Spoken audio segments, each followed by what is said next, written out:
Iceman, May 15th. May 15th. 2024, 2026 will be the year.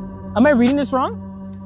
Will be my year. 2026 will be my year. Wow. Lobbies and gentlegrams, for once Drake actually impressed rapaholics. You guys think I'm always hating. I'm always keeping it honest. I talk the good, the bad, the lawsuits, and lyrical losses, and this video will cover all this nonsense for 2 years straight. It's actually the anniversary date a tailor made. And now the Toronto Taylor Swift made an ice sculpture to reveal Iceman's date, and I can't hate. For once, it's a nice little play. The new Ja Rule, Rihanna's rejected Romeo. Will he make a comeback and avenge all of the OV hoes? You know how the story goes. Put your finger down and roll it all over the like and sub buttons, then enjoy the show. I study rapaholics for a living.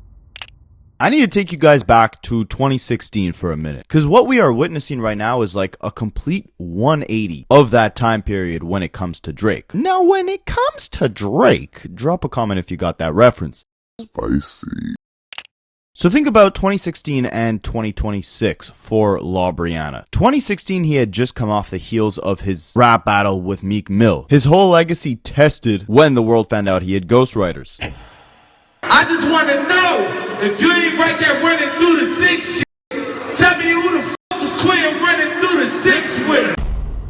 It had also been 3 years since his last official solo album, which was Nothing Was the Same. And he announced Views from the Six very close to Nothing Was the Same. So it had been many years that he was teasing this new Views album without actually releasing it. At the time, streaming music was this brand new concept, and Drake was definitely leading the wave of artists embracing this new form of music consumption, right? He struck like a $40 million deal with Apple Music. Him, Kanye, Rihanna, Beyonce, they all released their albums in 2016 exclusively on streaming platforms first, and I believe Drake was the first one to do that, if I'm not mistaken. Then the SoundCloud era emerges, and hip-hop becomes the biggest genre in the music industry. And from a number standpoint, of course, Drake is leading that pack. And he kicks off that run with the highly anticipated, long anticipated album, Views. I'm not like you, but baby, I like your style. The way you do it drives me wild, and I say, baby, you just pick the ones you like. That phone ringing every night. Oh man, she don't beg no lovers, she don't beg no friends, no time to beg. Now, 10 years later, in 2026, we got a very similar situation, but almost like a polar opposite in a lot of ways. The main similarity is that, just like with Views from the Six, Drake had announced Iceman years before actually releasing it. Just like with Views from the Six, we also got a battle that Drake was a part of. But unlike Views from the Six, this Iceman era comes on the cusp of Drake actually losing a rap battle. The Meek one he won, the Kendrick one he most definitely did not. I study Losing rap battles for a living. Now, what's also interesting is that if you guys remember, Views from the Six came out after Drake just came off of releasing what many consider his best mixtape with If You're Reading This, It's Too Late. That was by far his best, like, side quest project, right? Well, Iceman comes on the cusp of Drake releasing what many people consider his worst side quest project with Some Sexy Sleepy Songs for You with Party Next Door.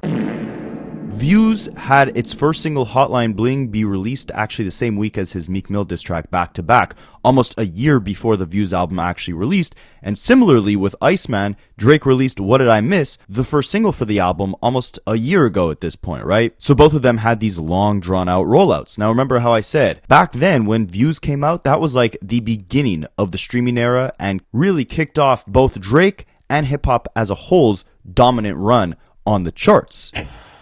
In 2026, 10 years later, we see the polar opposite in terms of the climate within the music industry. Streaming numbers are at an all-time low. Hip-hop's market share is on the decline year after year. And while Drake was leading this new wave of chart dominance right on the cusp of releasing Views from the Six, on the cusp of releasing Iceman, his spot at the top of the charts is more vulnerable than it's ever been. Whether it's Kendrick Lamar being a very worthy competitor of that crown, or the grand OV-ho conspiracy of the major record labels trying to conspire against Drake and devalue his brand and his numbers. Cap.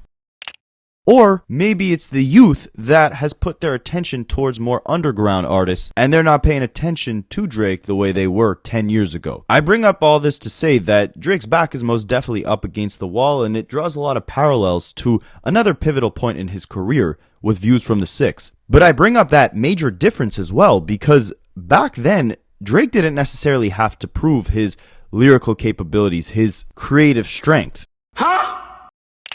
I mean, he already proved that with the battle. He proved that with the mixtape run, the collab tape with Future, that If You're Reading This Is Too Late. Like, by that point in time, from most fans' perspectives, he can already do no wrong. So what did he do? He took a streaming deal with Apple Music and he pivoted into the most generic, lazy-sounding pop music that he had ever made in his career up to that point. And he continued releasing that formulaic fluff for the next 10 years. And here we are with Iceman. People tired of that same formula. People looking for something new. People putting that pressure on Drake like they never have before. Will he fumble or will he blossom like a bee and bumble? Spicy.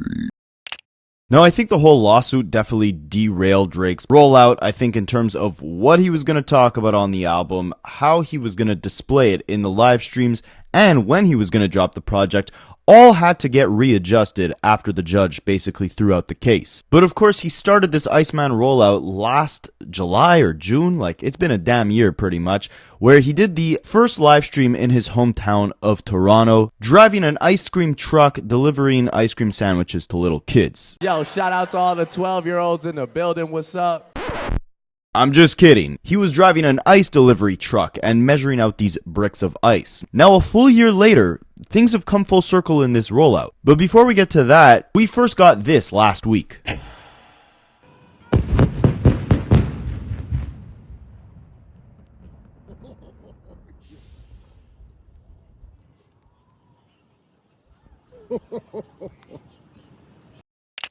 There was this massive explosion in Toronto. No one knew initially what it was. But then this flyer goes out.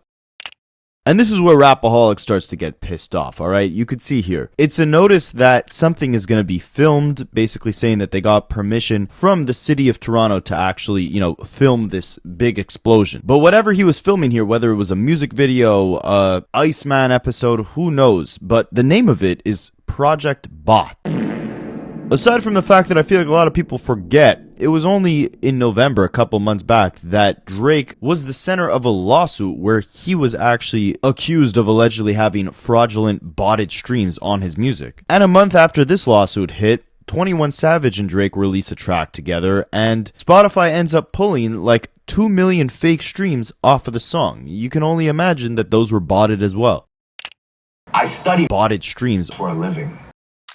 But beyond the hypocrisy of the entire thing, I think the most frustrating aspect of everything to do with Drake after this beef with Kendrick Lamar is that every time people want to move on and focus on new music or new moments, he finds a way to victimize himself and just drag us right back into the discussion about this beef. I mean, a couple months after the beef ends, he goes on live streams talking about his fragile ops, right? Already centering the conversation around all his enemies and the elimination of Drake.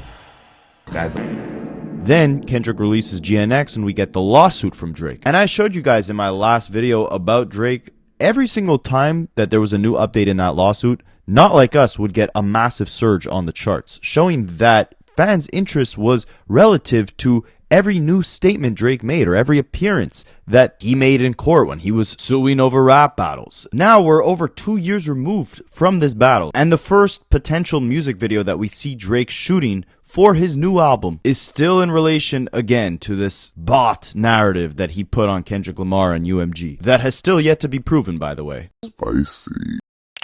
And I think fans are just tired of this ultimately. They're tired of the same narratives that have been going on for years. Most of them, again, prolonged by Drake's lawsuit or Drake's antics. Music feels dry. We need something to shake it up, right? But sadly, even when we don't hear anything from Drake, the people within hip-hop media discourse who he's allowed to be mouthpieces for him have become so insufferable that it makes it hard to even just focus on the music or be excited for the music. What do I mean by that? Well, we saw some interesting things go down this week. Those 3 Big Macs are for me.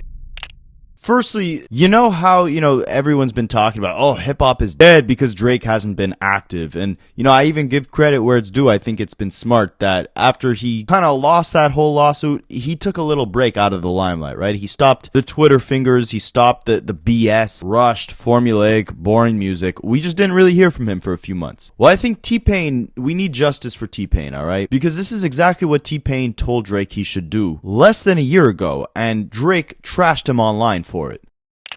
One thing I learned from Drake, but one thing he hasn't followed his own words. Drake said, I want to be one of them people that gracefully bow out and not get kicked out. I have ever since said, thank y'all. I appreciate y'all. I see y'all when I drop.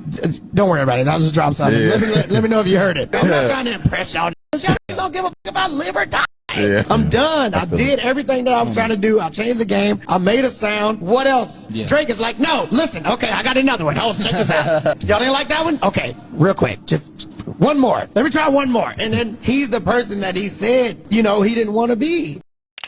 So yeah, what does Drake do? He craps on T-Pain in public, but then in private actually takes his advice and disappears for a little bit. Now, did that disappearance actually help? Well, you want to talk bots? How often are you guys at your desk or in your bed or maybe even on the toilet and you're just mindlessly doom scrolling social media like a never-ending pit of digital despair? You might need a better way to spend your days. You might need to stop spending money, and instead we need to start making some. And I'm about to help you do that with FreeCash.com. Yes, you've heard about me talk about it before. Tons of you guys told me you made some pretty good cash just by playing some games on your phone. No, this is not a get rich quick scheme. You're not going to become a millionaire, but it's a free app that literally will pay you to play mobile games. Either scan the QR code you see on the screen or hit the link in the description. Sign up, make an account with FreeCash.com. It's super simple. You just need your email and a password, and then boom, you're there. You can start making money by playing mobile games. Link in the description or the QR code. Sign up, make that account, and let's start making some money.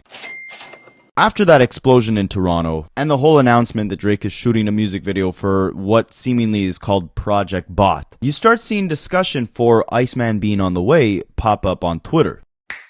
The only problem here is, as you can see, the topic of Kendrick Lamar being at Disneyland with his family had actually got more engagement than the idea that Drake is about to release a new album. And it wasn't just Kendrick Lamar either. Lil Wayne, on the late hours of, I believe, Saturday night, had tweeted out something really sad, honestly, complaining how he wasn't invited to Coachella, the Grammys, like basically no one is properly celebrating his legacy, he feels like. Now, we might touch on that later in this video or in a separate video, but check this out.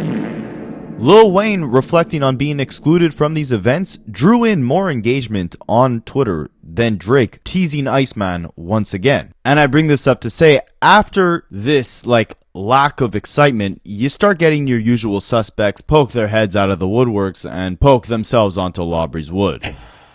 Only 3 super glazers were able to save the day. Snack-a-diddler. Those 3 Big Macs are for me. Meat-munching Maul. I'm some OVO, dick-riding, Drake-caping and repugnant Rory. Aubrey's Avengers, coming to a theater near you. First up is Meat Munching Maul, who had said that he heard Iceman and knows what Drake is planning for this project, and he claims this is the highest level Drake has been rapping in his career.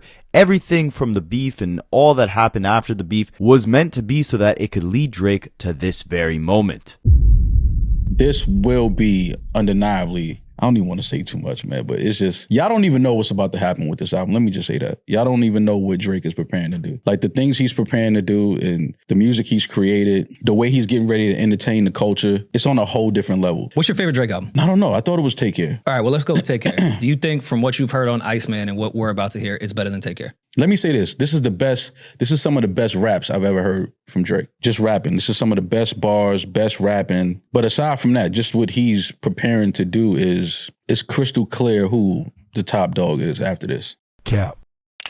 There's nobody that can entertain like Drake. There's nobody that can make music like Drake. Coming from I'm talking about as a rapper. He's a rapper first. He's more than just a rapper, but he's a rapper first. He's not a singer, but just from a rapper, what Drake is able to do and what he's getting ready to do and his team has put together with this album, I think this is a different attention to detail. No stone goes unturned. I think that he's tapped into another level of creativity. And I think everything that's happened to him I think it was for this reason. It was for this moment. Now, the thing is, you got to take what people like Maul say with a grain of salt, because this is the very same guy who, A, said, you know, Family Matters was the best track to come out of the battle. He also said that Iceman has a bomb on it a year ago, and that bomb, I believe, was What Did I Miss? So if you think that that's like bomb level of music for Drake, then I guess you'll probably be happy. But a lot of you guys think I'm a Drake hater. I'm not. I like Drake's old music. I just think ever since Views, it's been a downward trajectory. The quality, the subject matter, the creativity, the passion, it's been on a sinking ship. So I hope we get some good music with Iceman. I hope Maul is right. But he's not the only Glazer Avenger to come out the woodworks latching onto Lobry's log to create some buzz around this project.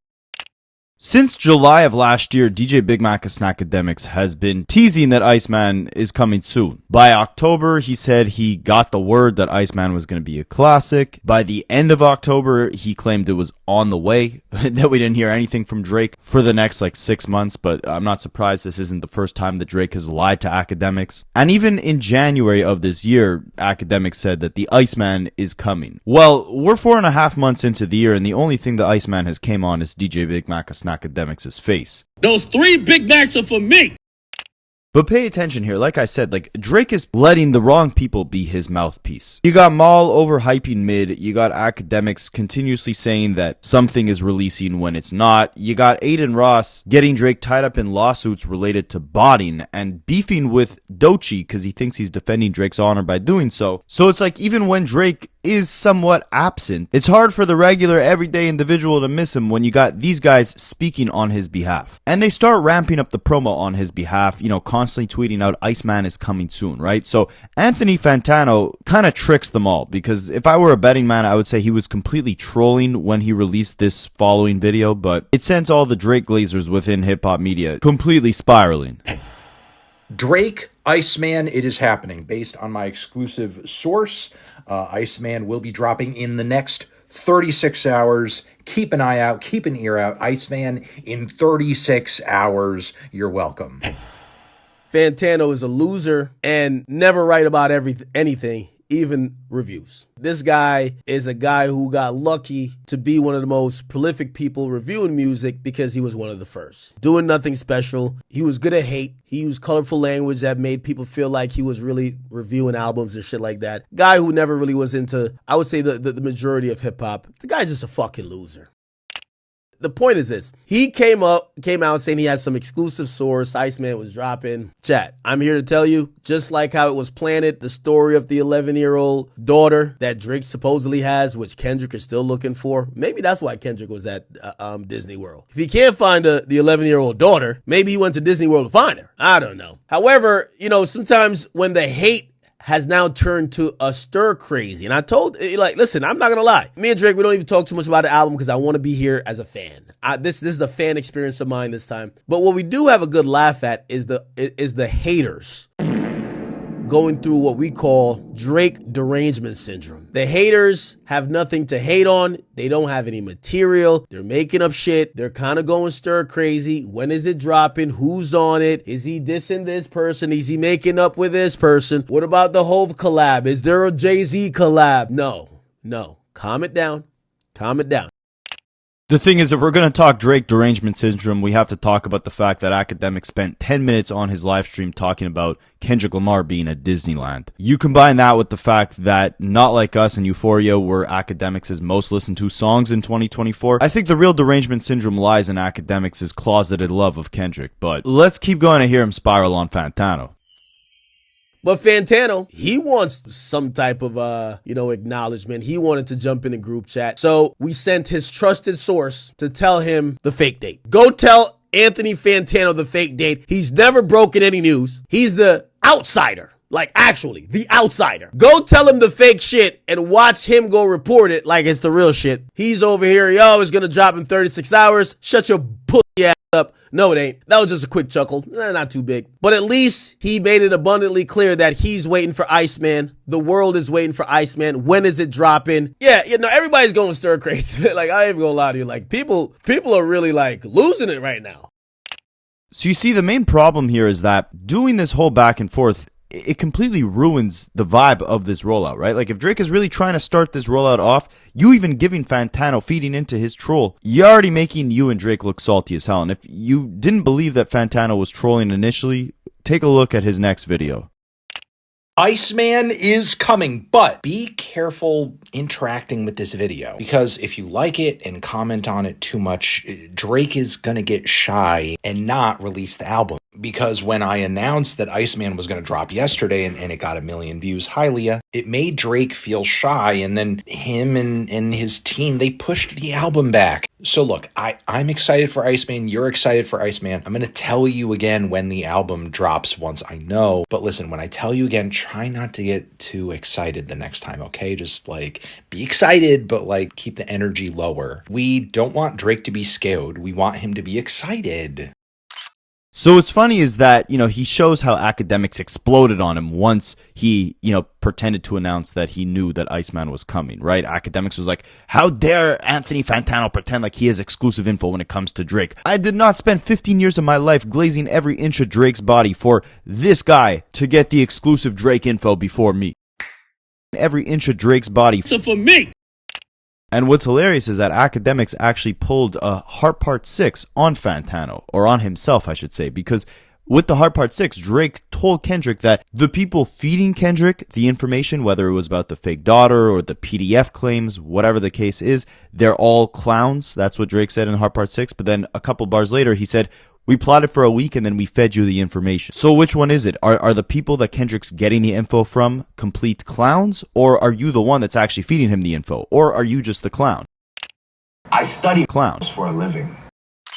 Akademiks does the exact same thing with Fantano. I showed you guys in the clip a few minutes ago. He claims that it was his team who fed Fantano that fake information that Iceman was dropping, right? Even though, again, this entire spiral derives from Fantano completely trolling. I think he was literally just making fun of these Drake blazers who constantly keep saying, Iceman is coming, Iceman is coming. So that's why he made his own fake video saying Iceman is coming. But then look at Akademiks here. In one tweet, in the first tweet, he's calling the guys who fed Fantano this information F-U-C-K people, basically losers, right? And then in the next tweet, he's saying that he was the one who fed Fantano this information. So it's like you can't make this stuff up. Like art is literally imitating life, or whatever the expression is. Whatever Drake did in the Heart Part 6, Akademiks is living it in these spiraling tweets, right? Or was it Drake who coordinated with his team to feed Fantano this false information? That's kind of what Akademiks was implying here. Everybody said Anthony Fantano was just like trolling all the people who be doing stuff like that. He wasn't trolling, he wasn't man. trolling. They sold him bad dope, man. Yeah. He went out there and ran his mouth just like they thought he would. You had a bad date, expiration date. I felt like Drake fed him that. Well, someone from Drake's camp purposely fed him that information to look like an idiot. Because why would you even do that? Even if somebody did tell you a date like that, like why would you even go to the internet and say something? Like that's exactly why they won't give you any real information, because they know you're going to be a mole. Well, they also don't like him. Just relax, man. Album soon. Album's coming soon. Again, it just makes Drake look bad having these clowns as his mouthpiece. But anyways, then you start hearing a bit from Drake directly. He posts this on his Instagram. It's a hard drive inside a block of ice, and he says it's in, right? Basically implying that the album is turned in. And before we get to what I actually really like about what he started to do with this rollout so far, we gotta touch on some suspicious stuff here. Remember how I said, like, Kendrick going to Disneyland, Lil Wayne complaining about not being at the Grammys? That stuff on Twitter was getting more engagement than all these little teases of Drake's Iceman. So you start having, like, all these major rap blogs on Twitter ramp up the promo for Iceman. You get stuff like this, where Kirko, Rap TV, Akademiks, all these massive Twitter pages start posting the same exact thing word for word, just in Iceman on the way. Now this is what prompted Anthony Fantano to make that troll video where he was pretending like he had real information about Iceman really being on the way. He's trolling these guys because they're like bots posting the same thing over and over again. Iceman on the way, Iceman on the way. Akademiks been saying it since July. So Fantano's just like, I have information, guys. Iceman is on the way. But look at this here, you guys. This is where things get darker, okay? So this is a screenshot from an alleged Discord group where there's a campaign going around where people are actually being offered $300 for 100,000 views if they post this thing where Akademiks said, just in Iceman on the way, onto social media. They could post it on TikTok, Instagram Reels, Twitter, YouTube Shorts. Let me explain briefly what the lore is behind this and why it's very suspicious. So if you're a heavy social media user, you've probably seen a lot of the same faces pop up over and over again in the form of like 30-second short clips. A couple years back, it was probably Andrew Tate all over your timeline. These days, it might be that looks maxing kid Clavicular. Maybe it's Adin Ross, Kai Cenat, whoever. If you see none of these guys on your timeline, consider yourself lucky. Now, some of them are naturally going viral off the things that they're doing within their streams, but others are capitalizing off clip farming. Little mini jobs like this get posted in a Discord group where all you gotta do is they tell you, hey, go on Kai Cenat's live stream or take this, picture of Drake, clip it up and post it all over social media. Companies like TikTok, YouTube, whatever, they'll pay whenever your video gets views. So these clipping companies, they get paid by YouTube and TikTok and all that. Then they end up paying some of that money back to the clippers who made the clips that went viral, right? Why this works really well for streamers is because if you're seeing some streamer's face all over your Twitter feed against your own will, right? Like you're not looking for Clavicular, but all of a sudden you're seeing a million different clips pop up of him. That's because there's a million clippers out there who are just taking his live streams, posting little segments of it online, and then you think the guy is much bigger than he actually is because there's so many people flooding your feed with his content because they get paid from it. It's almost like the dead internet theory. Like these streamers, they could potentially have little to no actual real audience, but their content could be generating billions of views in the form of clips because they got all these little clippers overseas that are getting paid $300 every time a video hits 100,000 views. They're all clipping away, right? It's just shoving people's content down your throat against your will. Now, if this is real, then Drake is allegedly trying to do the same thing with his Iceman rollout, and it would explain why you see a lot of these different outlets in hip-hop media post the exact same thing word for word announcing this new Drake project. I started working with Drake and P&D's team like 2 weeks ago, and it's been insane. It's like the coolest client I've ever worked with. Yeah, and you guys like knocked it out of the park with them. Yeah, we did 53 million views in a week with about 13K in Clipper spend. Dude. His album went #1 in 7 days. That is crazy though. 53 million views for $13,000. From just like a marketing standpoint, typically like if they were going to run paid ads, it'd be like $10 to get 1,000 views. So that was another clipper who had worked with Drake and PARTYNEXTDOOR when he just put out some Sexy Sleepy Songs for You album. And you could hear it from him. They did dozens of millions of views in promotion of Drake's content and didn't have to pay a lot of money for it. Now, where this gets problematic is the fact that, this almost sounds like an advertisement, right? Like someone is being paid to post your content, to clip up your content and then post it online. There's a financial incentive there to be shoving this content down, a lot of people's throats. Now, usually when content is shoved down your throat, it's in the form of Big Macs. Usually when content is shoved down your throat, it's in the form of an advertisement, right? Like people have to pay to put a billboard in Times Square. You have to pay Facebook or Instagram to start running ads on their platform. And when you come across one of those ads, you already know that you're watching an ad, right? But when it comes to this clipping stuff, there's people that are being paid and being incentivized to push random content down your throat. Because of that, you get such a massive flood of this content that the algorithm, it tricks the algorithm into thinking that, oh, this guy Clavicular, there's 100 billion clips of this guy in the past month. This guy must be viral, right? Like people must want to see this guy. The algorithm is just a machine that's meant to predict what you'll want to see. If there's tons of clips of the same exact person, they're going to think that you want to see him because he's a popular figure. No, it's all just manufactured, right? But you, the viewer, doesn't actually know that there's people behind these clips that are being paid to push them. So you'll get tricked into seeing this guy all over your feed. Indirectly, really, you're just getting advertisements for this content. But the line now has completely been blurred between what's real content, what's going viral organically, versus like what's a paid advertisement that's made to try and hook you in or sell you something. Because all these guys have something to sell, right? In Drake's case, it's music.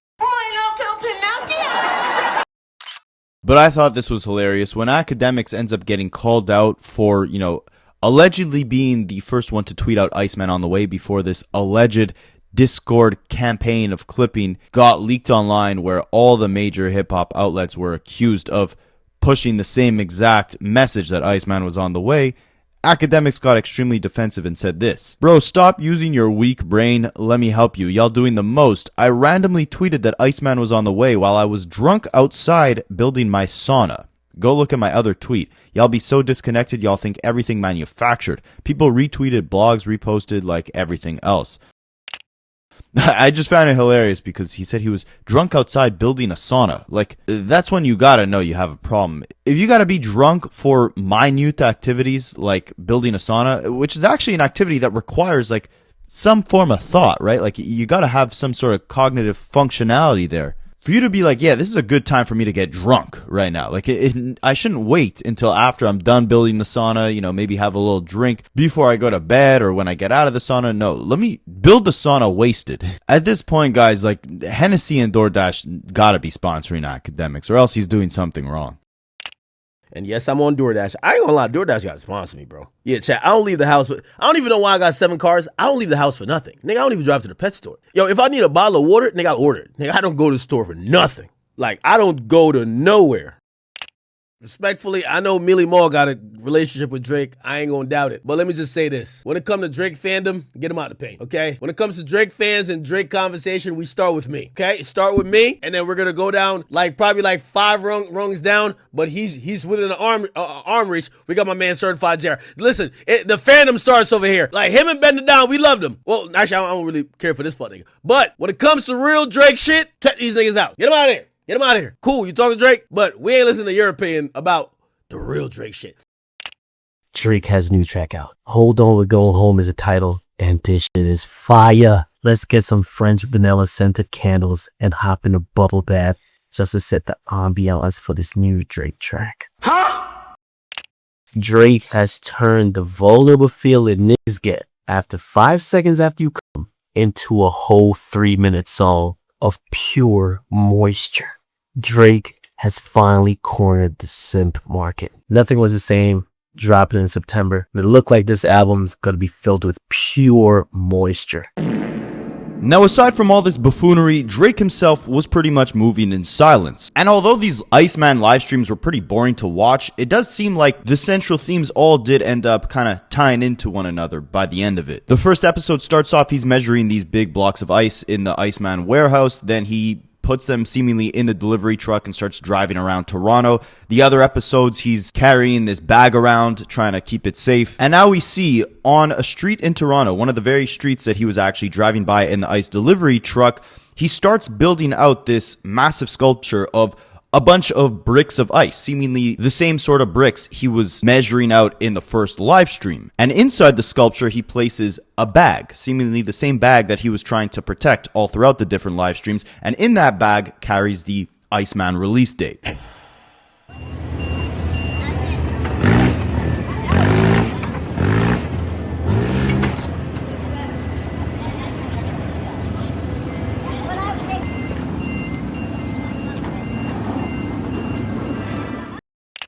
So this was going on for a few days. They're building this thing out. This is what it looked like from an aerial view once it was finished. All the construction guys are like done. They're all standing over there. And the top is perfectly flat across. Looks like they're really happy they did a good job. Good job, boys. Nice hugs. And I gotta say, I really like this concept, all right, for many different reasons. I'm not gonna explain them all here. We're gonna take a look at how we actually got the release date of May 15th, how this all unfolded, and then you'll see why this was a very good marketing play and a good idea, a creative idea for a rollout. So first you had Drake shooting another video with Adonis in a cop car. So it's fair to say that he's actually putting some effort behind, you know, the visuals and the overall rollout of this project. This isn't going to be something that he just kind of drops and lets the music do the talking, which has been a pretty common strategy for many artists over the last few years. And it was when Kendrick Lamar released GNX that I told you guys in a video, pay very close attention to how the big three maneuvers their upcoming rollouts for their albums, because there's a lot of shifts happening within the music industry, a lot of consolidation, at record labels, meaning like record labels are trying to cut corners in every way they can to save money. And these are the biggest artists in hip hop, right? They have the most money of their own to actually use for a budget for a rollout. And they're the biggest artists in the game. So they will dictate what the next chapter of music consumption and music release even looks like.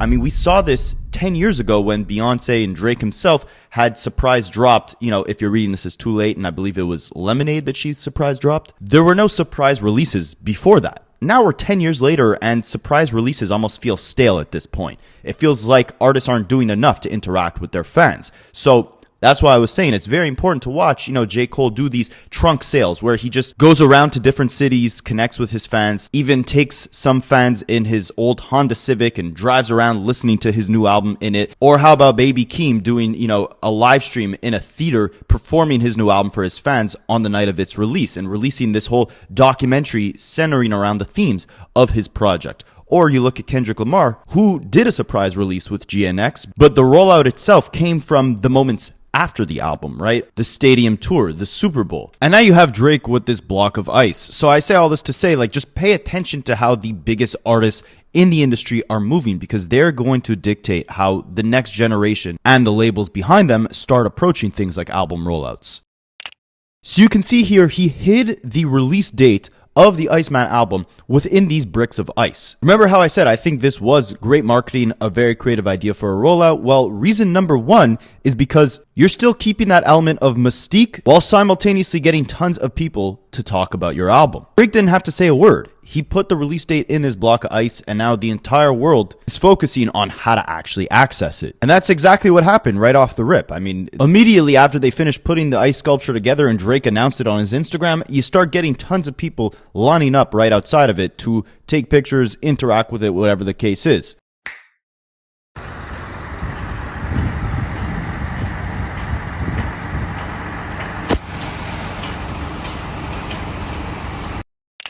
It's also smart because this almost becomes like a tourist attraction, right? Like the same way you have the Bean in Chicago that people go and see. Yeah, it's simple, it's basic, it's a block of ice, right? Like there's nothing extravagant about the design, but it's more so just a conversation piece, right? It creates excitement, it creates, chatter within the city. Beyond even, the scope of this being for a Drake album. This is now just a moment for Toronto.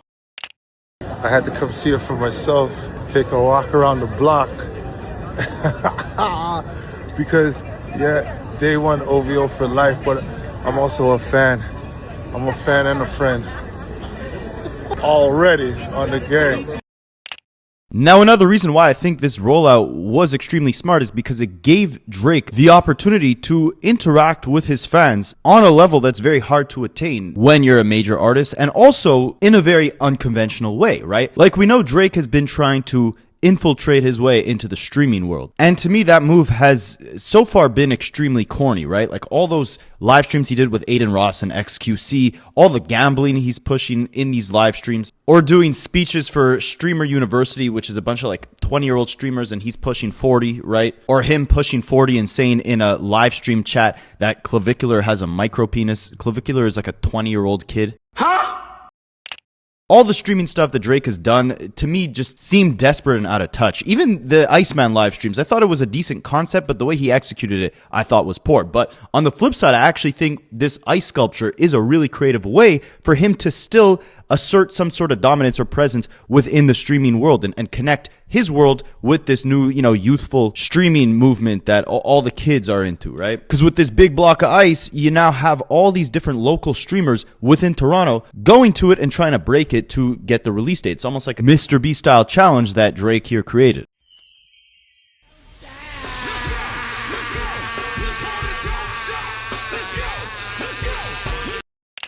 And the best part is, for, a marketing perspective, Drake doesn't even have to say a word. He doesn't even have to show up, right? The people are doing the talking for him, and he, in return, is giving them opportunities because, if people knew that you were at that block of ice and that you had a chance to crack the code and get the release date, there's going to be, in return, more eyeballs on your live streams tuning in to see what happens, right? So you're getting new viewership just by being at the scene that Drake orchestrated here. And he's even been interacting with the fans himself, being in their live streams, sending in donations. He even had his assistant, go and hand off OVO clothing at the ice block to the first person who actually started streaming there. Oh my God. Shit. Thank you. This is real life. She just gave him OVO. Wait, that was aura. Now, it was at night when the mayhem really started ramping up with this block of ice. You had streamers go there with pickaxes trying to break it. You used to work in the igloo, eh? He used to work in the igloo.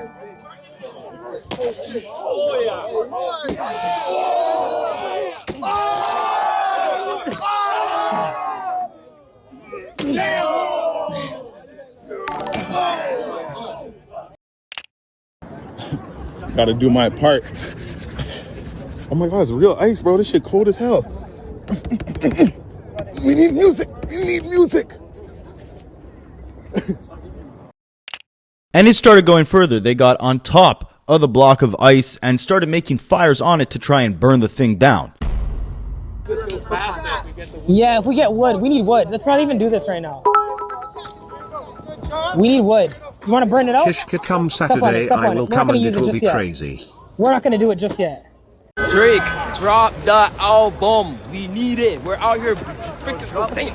He boxed out that album right now. Bro, we're out here breaking a hole right now, gang. I heard that there's a car under this. I don't know if there is. I'm teething that on, bro. Gang, yo, come on. Like, you see this, Drake? Drop the album. Drop the album. Drop the album. Drop the album. Now, this is where I say, this was actually a creative way of Drake really giving, these local streamers opportunities to grow their fan bases and create content. I told you, I'm going to give credit where it's due. You had creators even hide car keys inside the block of ice, and whoever found those car keys actually won a brand new car. I'm a big fan of Drake, and what I want to do, the first person who gets this key gets a brand new car. So this key is going right in the middle of the block of ice, and the first person to get this key gets a brand new car. Now, getting on top of the thing and trying to break it, from the top downwards is probably a safety hazard, but they were actually somewhat successful at it. I mean, take a look. They were literally breaking off massive chunks of the ice.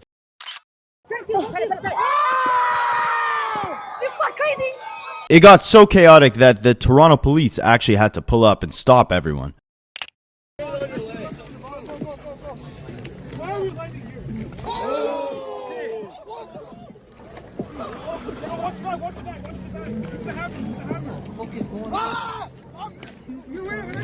Feds. Yo, isn't it private property though? Oh, like, get down there. We can't be up here. Feds.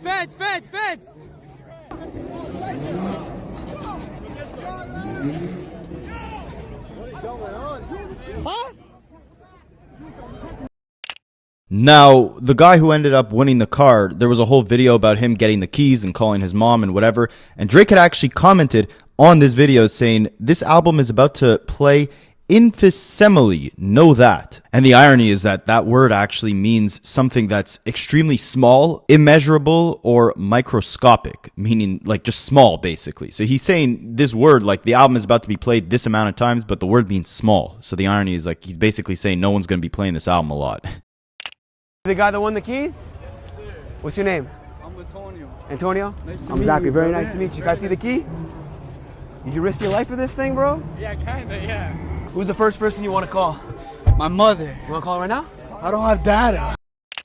So it only took about a day for, this streamer guy to actually find whatever Drake was hiding in the ice sculpture. Now, some of this stuff, I'll be honest, seems a little staged, but for the sake of being unbiased, I'll say this was real. Like Drake or no one else paid this guy to coincidentally be the first one to climb on top of the sculpture and then be the first one to break it and then, actually find the secret thing Drake was hiding and then bring it to Drake's house. I'll say this was all coincidence. This was just a random fan who also was live streaming coincidentally the whole thing, and this wasn't Drake, actually paying this guy to be like a paid actor.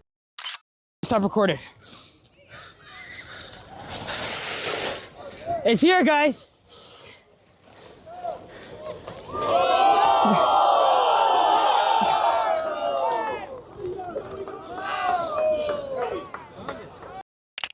Meanwhile, again, I did think this was a great idea and gave a lot of people opportunities to create content and build their brands up just by being at this ice sculpture thing, right? I mean, you had guys getting freaking haircuts at the top of this ice sculpture.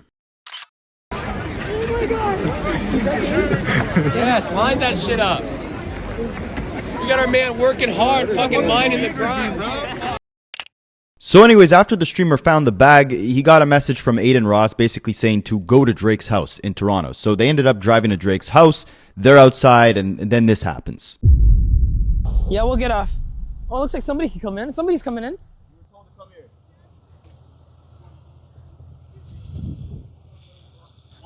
All right, waiting.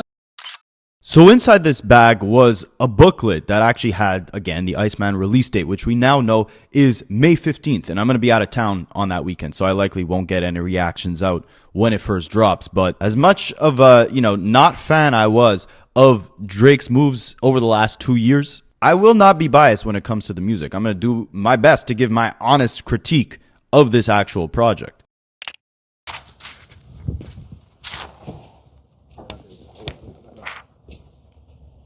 Iceman, May 15th. May 15th. TOS? TOS! 2024, 2026 will be the year. Am I reading this wrong? Will be my year. 2026 will be my year. 2096. I'm not reading that number. Holy shit, bro. Wow. Now we're going to break down, all the different images that were in this booklet along with the release date because there's a lot to break down here. But just to kind of cap things off, this guy also got $50,000 from Drake for being the one to quote unquote find, this booklet in the bricks of ice, right? Again, I don't know if this is fake, if this is staged, if this is real, whatever the case is, but it was definitely a cool initiative and a creative way to announce the release date for this thing, 100%. Are you crazy? Yo, how much for rent 1 month over here? 1 month. Yo, Drake, come outside, bro.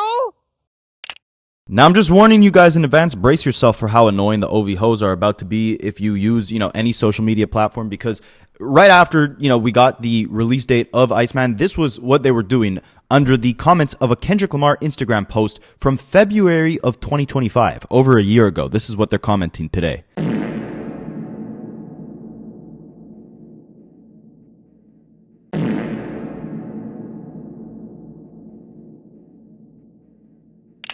So it's safe to say, they haven't recovered from the loss Drake took in 2024, and it looks like Drake hasn't recovered himself either because much to my dismay, me hoping that, this Iceman album doesn't really have much to do with the beef and instead just focuses on Drake making good music, it looks like he's going to be focusing on the events in 2024. What do I mean by that? Well, like I said, we're going to break down what was in this booklet that the guy found in those bricks of ice, and the NFR guys have actually already done a breakdown on every single page. So we're going to react to what they had to say. And on a side note, I'm from the same hometown as them. I love their content. I hope to collab with them one day. So I'm going to pretend to be like the honorary third member of NFR right now for this segment of the video.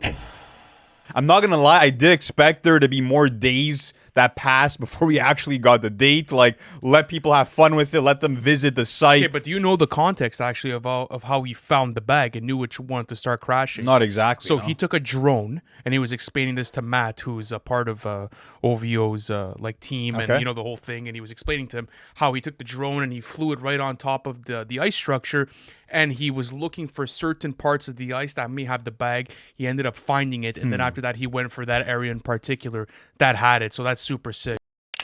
Yeah, I think from what you were able to see with, the block of ice being up and the release date being locked in there, it gave, content creators a lot of opportunities to go there and do some unique stuff. You even saw guys like making beats right outside the ice sculpture structure thing. Like you saw people, again, getting haircuts on it, making content, trying to break it, whatever the case is. It was like a tourist attraction that you could literally just gain viewership off of just by being next to it. So if it kept going for longer, I think, A, it would have been good for Drake, right? Because again, all this is just free marketing for him. Like just that ice sculpture being there, people doing content there, it's free marketing for him. And it also would have been a good opportunity for the other content creators who were there. What's also interesting is that this might not be the only thing that we find hidden within this the structure, because One of the pages in the booklet, we'll start off by talking about this one. Yeah. It says 3,276 blocks. It's giving you the dimensions of the blocks. And it says will be open after April 22nd. So that makes me think, are we going to get some more news, some more updates, some more little gift bags tomorrow at the time of this recording, because we're the 21st right now. So that's pretty cool. There might be more to come when it comes to that.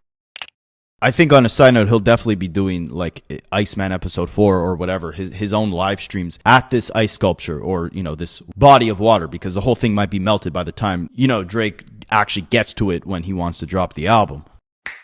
But let's start talking about some other pages within this booklet. One that caught my eye was this one right here.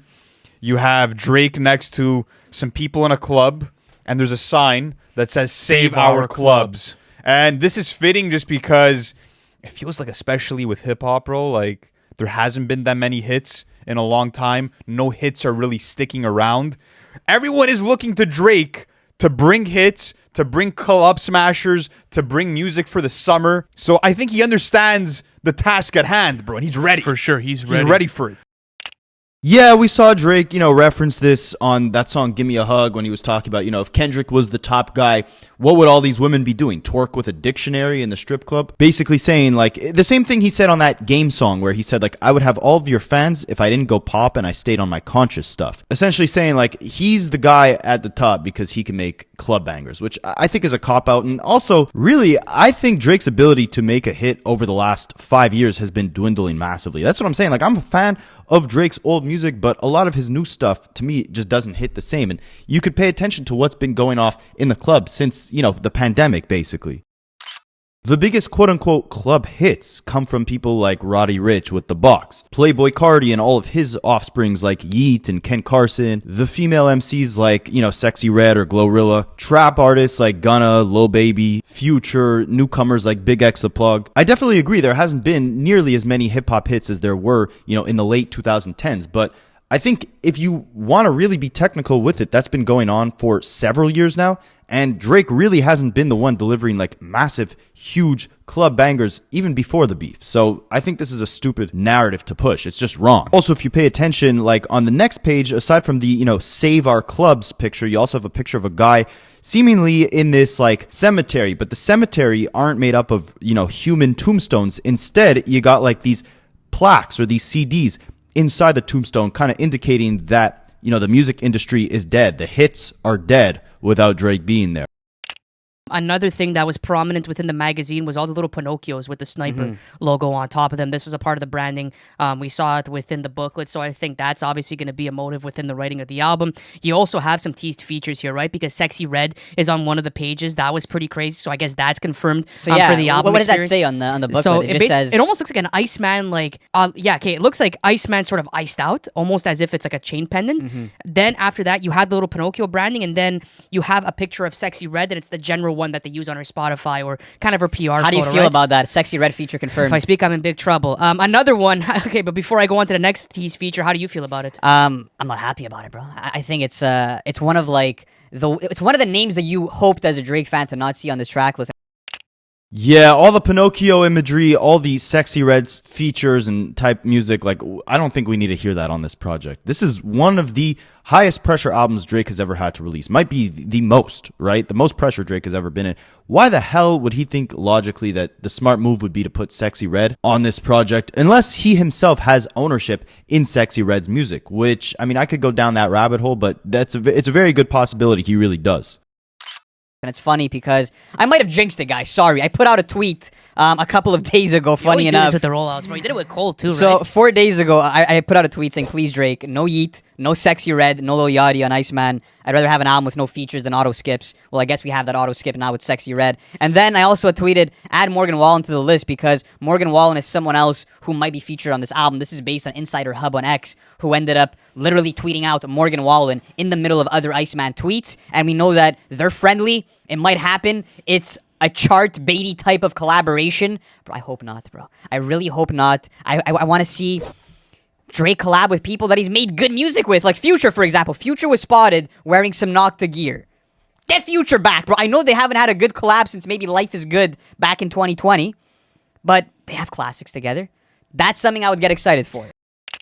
The only person I care to hear Drake rap with on this album is Lil Wayne, straight up. Like, it would have been Rick Ross too, but Rick Ross and him obviously are not making amends anytime soon. I think Drake and Wayne have, the best collabs out of anyone you could think Drake has ever linked up with. And maybe it could, bring us back to those Take Care vibes, to those So Far Gone vibes, which was when he was collaborating with Wayne the most. I think that would be really good for Drake's career and good for Wayne's career too, because, he's crying about not being at the Grammys right now, right? It's safe to say he needs a little pick-me-up.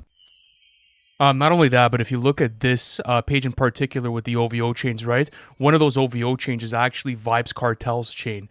So that may be another hint at a feature as well. We know how much Drake has supported him. We know how much Vybz Kartel has supported Drake and the entire OVO crew. So I could see that happening as well. Another interesting one. We have this man who seems to be broadcaster, and there's the line that says, despite the first casualties, it seems to be a part of the game. Yeah. I don't really know what to make of that. Maybe he's talking about casualties within the entire war that happened in 2024. Yeah, this is obviously in reference to the whole, round 2, game 2 thing that Drake and Akademiks kept pushing right when the beef ended, right? In like August of 2024, a couple months after Not Like Us, Drake opens up that plot twist fake Instagram page where he was posting all these cryptic memes. And one of them was a video of someone saying, game 2, we will win, right? And Kendrick responded to that in his Super Bowl trailer saying that there's only one opportunity to win a championship, no round 2s. And I really hope Drake follows that advice because I don't think we need to see these two go head to head again. Look at the ripple effects of that beef, right? Like, it was highly entertaining. And like, even for the next year, like, it was great to see Kendrick go on this victory run, do the Super Bowl and all that stuff. But like, the fact that we still need to be talking about this 2 years later is at this point a bit exhausting. Like, I'd rather hip hop evolve and bring in, new moments rather than just latching on to events that already happened, right? So for Drake to still be talking about, game 2, like, this is my revenge. I don't think that'll end well, because if he's really taking shots at Kendrick, that's not going to end well for him. And it's just going to create more division and more dwelling on, again, events that already happened 2 years ago. There's also something else that points to 2024. I don't know if you saw this one. In the booklet, we have a t-shirt where it says... This is what I was trying to find, yes. 2024 will be my year. 2024 is scratched out. It's X'd out for 2026. So I think this just proves, yet again, no surprise, he's going to be addressing what happened in 2024. Exactly. And that's fine. He's done it before. We'll see the way in which he chooses to address all those topics. But I think 2026 will be his year. I think it'll be him reclaiming his position at the top, dominating the charts, selling a fuck ton of albums. So it's going to be interesting. If you guys want any clear indication that like Kendrick destroyed this man in that battle, and you want any further proof that it's really only been Drake that's been keeping the conversation of this beef alive for so long, prolonging all this nonsense, look no further than that picture, right? He scratched out 2024 to say that this will be the year he wins. Like, he's still dwelling so hard on the butt whipping that Kendrick gave him 2 years ago that he needs to include in the grand reveal of this Iceman album, when he has all these eyeballs on him, that, he's going to make up, this album is going to make up for the loss that he took that year. Embarrassing. I like the rollout and everything, but I think he's setting himself up for failure, making this kind of a reference point for redemption from all those events 2 years ago, right? Like, I think this album would be a lot better, and the overall experience and Drake's reputation would just be in a better place if he kept the focus on just making good music and avoiding, harping on this beef. Even when Kendrick put out his victory lap album, GNX, you barely heard him say anything even remotely subliminal about the battle, right? Like, there was barely any reference to it. Why 2 years later does Drake feel the need to keep harping on this? It's beyond me. And in my opinion, it shows that he's a sore loser to the whole thing. But anyways, like I said, I'm going to be as objective as possible when reviewing the music. I am excited for it because I do like a lot of Drake's earlier music. There's no denying that everything from So Far Gone to If You're Reading This, It's Too Late was dope, whether it was him writing it or not. And if he really, is looking at 2026, like this is the year he's going to redeem himself, then I would hope he knows that this album is extremely important for the fans, the haters, the naysayers, and the Drake Glazers. Everybody is watching to see what he does with Iceman. So let me know what you guys think, and I'll catch you in the next one. I study rap Aholics for a living.